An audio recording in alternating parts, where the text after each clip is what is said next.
Hello বন্ধুরা, আজ আমার দুজন সাবস্ক্রাইবার আমাকে গিফট পাঠালো। তো কি গিফট এটা খুলে দেখি। অনেক সুন্দর করে প্যাকিং করা। তো এটার ভিতরে কি হতে পারে প্রথমে আমি খুলে নেই, তারপরে তোমাদেরকে দেখাচ্ছি।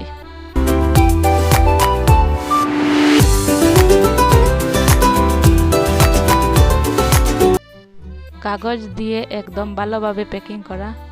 তো এটা একটি মাটির তাওয়া। তো এটা অনেক সুন্দর, মাটির জিনিস আমার অনেক পছন্দ। তো আপনাদের কাছে কেমন লাগলো? আরও একটা রয়ে গেছে, তো এটাও আমি খুলে দেখি এটা কি হতে পারে। এই জিনিসটাও মাটির, তো এটা হচ্ছে ছিদ্রযুক্ত। এটা কি হতে পারে? এটা দিয়ে পিঠা বা বাফা পিঠা বানানোর জন্য হয়তো। আপনারা কমেন্ট করে জানাবেন গিফটগুলো আপনাদের কাছে কেমন লাগলো। এত সুন্দর দুটি গিফট দেওয়ার জন্য থ্যাংক ইউ।